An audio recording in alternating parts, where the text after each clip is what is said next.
Hello नमस्ते नमस्ते कन्निचिवा है दिउँसोमा हेर्दै हुनुहुन्छ भने कन्निचिवा बिहानमा हेर्दै हुनुहुन्छ भने ओहायो गोजाइमास र साँझमा हेर्दै हुनुहुन्छ भने कोम्बाङवा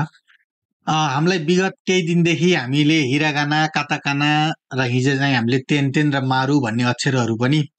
हामीले सिकाएका छौँ र बाँकी अक्षरहरू हामी बिस्तारै सिकाउँदै जानेछौँ भनेका छौँ हजुरहरूले सायद हामीलाई लाग्छ हाम्रो च्यानल हेरेर केही कुराहरू सिक्नु भएको छ हजुरहरूले अझै पनि हाम्रो जसले यो च्यानल सब्स्क्राइब गर्नु भएको छैन कृपया सब्स्क्राइब गर्नुहोला र साइडमा रहेको बेल आइकन पनि बजाउनु भयो भने हजुरलाई बाँकी भिडियोहरू पनि हेर्न सजिलो हुनेछ आज हामी साना अक्षरहरू अथवा स्मल लेटर्सहरू है भनेर हामीले चाहिँ सिकाउनेछौँ हजुरहरूले यो च्यानललाई सब्स्क्राइब गर्नुहोस् अब सुरु गर्छौँ है त वास्तवमा साना अक्षरहरू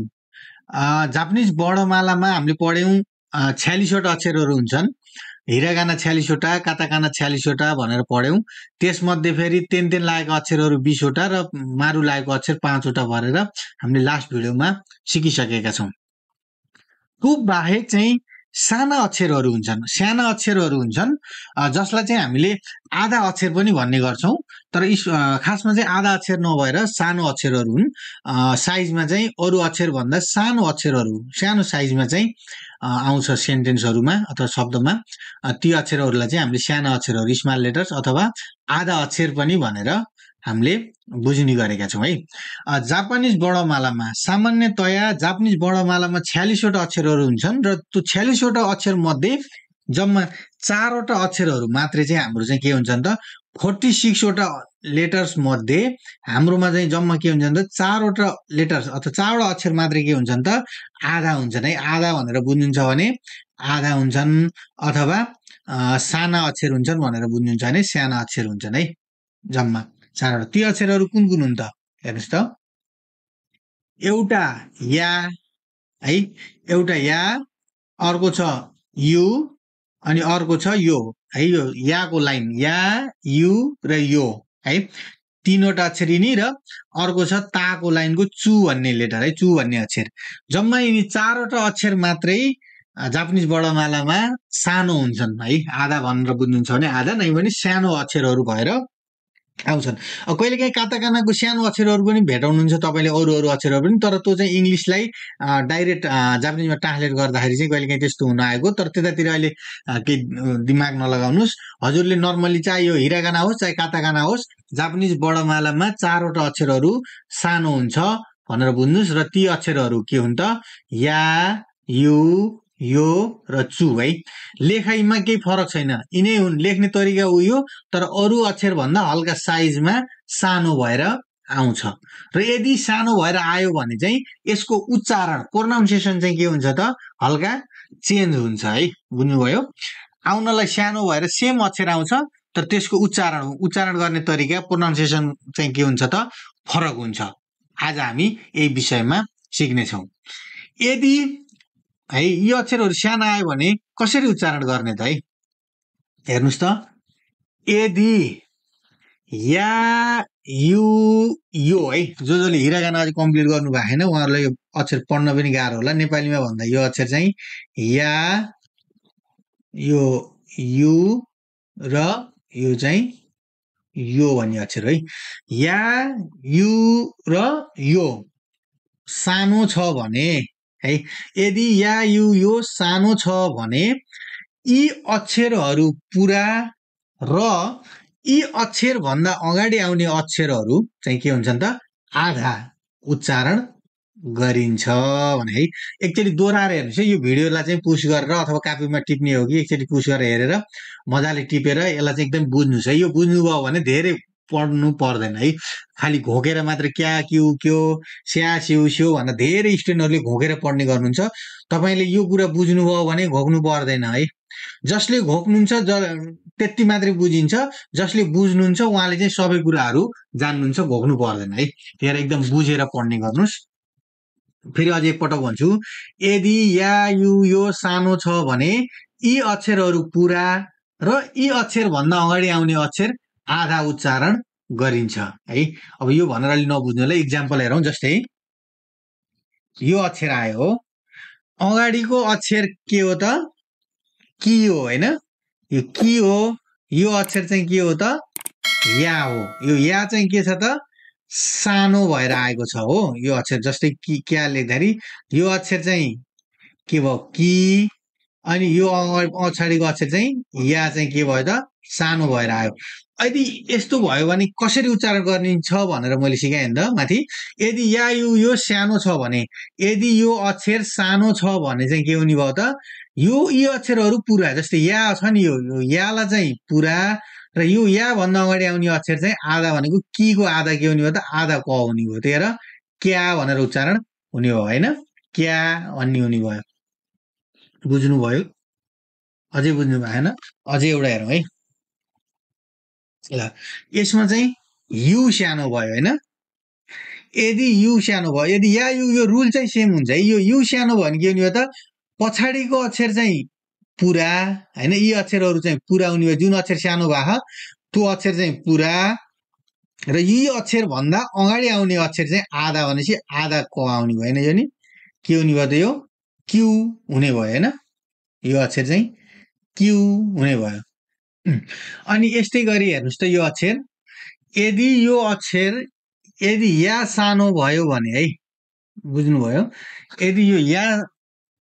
या यो सानो भयो भने के हुने भयो त अगाडिको अक्षर यी अक्षरहरू पुरा र योभन्दा अगाडि आउने अक्षरहरू आधा उच्चारण हुने भयो। जस्तै यो यहाँ चाहिँ के छ त यो भन्ने अक्षर चाहिँ सानो भएको छ भने यो अक्षर चाहिँ पुरा हुने भयो र योभन्दा अगाडि अक्षर आउने अक्षरहरू चाहिँ के हुने भयो त आधा हुने भयो। त्यसले यो गर्दा के हुने भयो त यो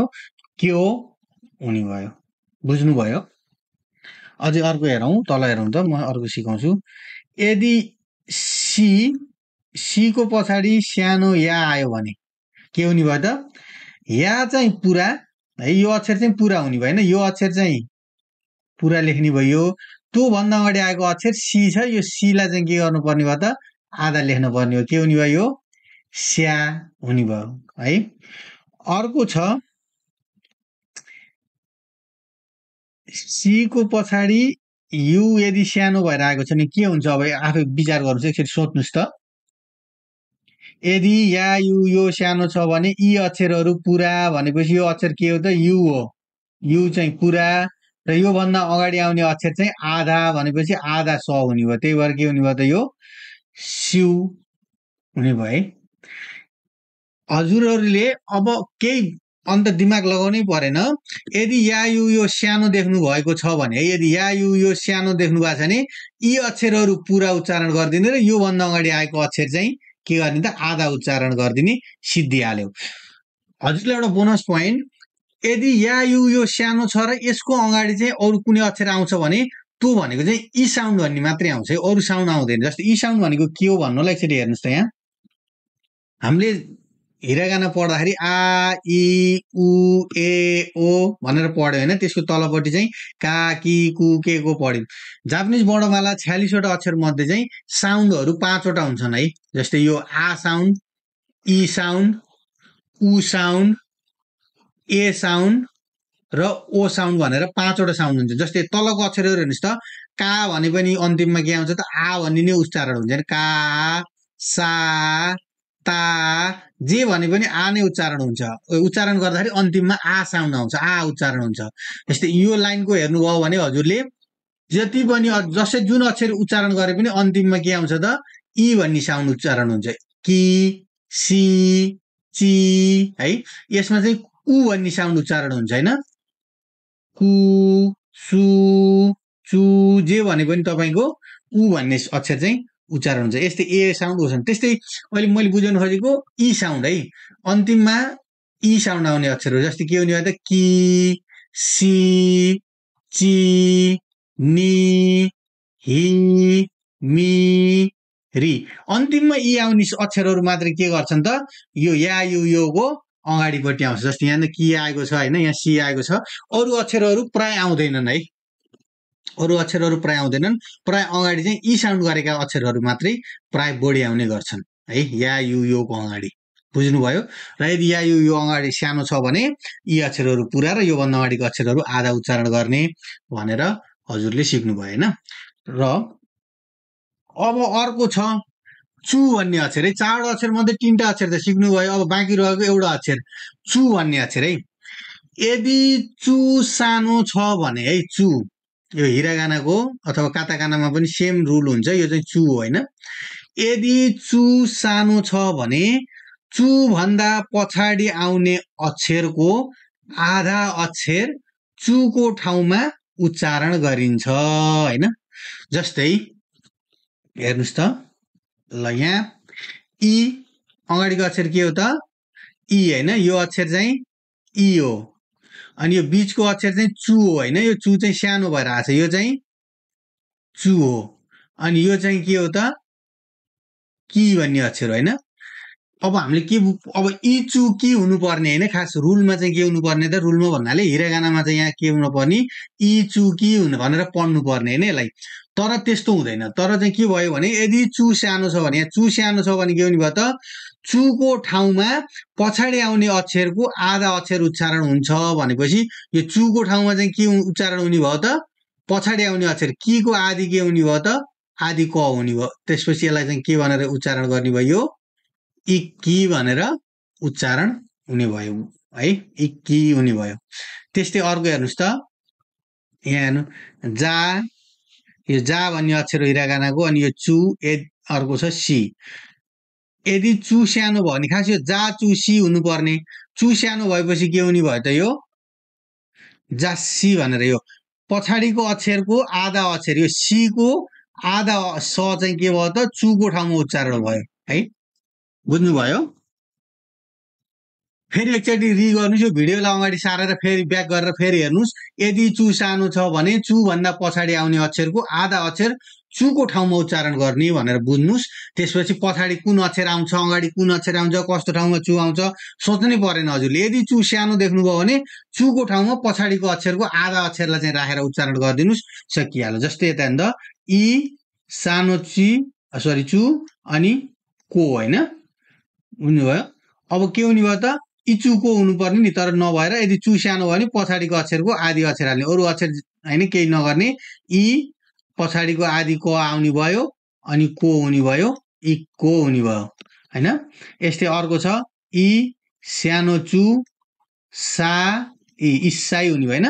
इ को ठाउँमा इ भइहाल्यो यो चुको ठाउँमा पछाडिको आदि स आउने भयो इ आदि स अनि फेरि सा इ है इसाई हुने भयो यसरी चुको ठाउँमा पछाडिको आधा अक्षर चाहिँ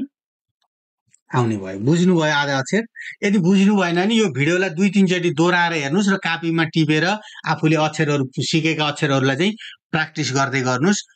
तपाईहरुले सिक्नुहुन्छ है र यदि हजुरहरूलाई केही कुराहरू सिक्नु छ अथवा केही अझ यसबाट कन्फ्युज हुनुभयो भने मलाई कमेन्ट गर्नुहोस् र अझ यो जापान र जापानिज भाषा सम्बन्धी कुनै भिजा सम्बन्धी केही सोध्नु छ भने हाम्रो फेसबुकमा अथवा हाम्रो टिकटकमा गएर पनि हिमारु सेन्सेई भनेर HIMARU हिमारु SEN युट्युबकै नाम छ त्यसमा सर्च गरेर त्यसमा मेसेज गर्नुभयो भने पनि म हजुरलाई चाहिँ सहयोग हेल्प गर्न सक्छु है हाम्रो भिडियोलाई चाहिँ शेयर गर्नु जति सक्यो शेयर गर्नुस् ताकि अरू साथीहरूलाई हजुरसँग सँगै पढ्ने अथवा त्यसको कुनै इन्ट्रेस्ट भएको साथीहरुसम्म पनि पुगोस् र सब्स्क्राइब गर्नु भएको छ भने नि सब्स्क्राइब गर्नुस् है त हस् त धन्यवाद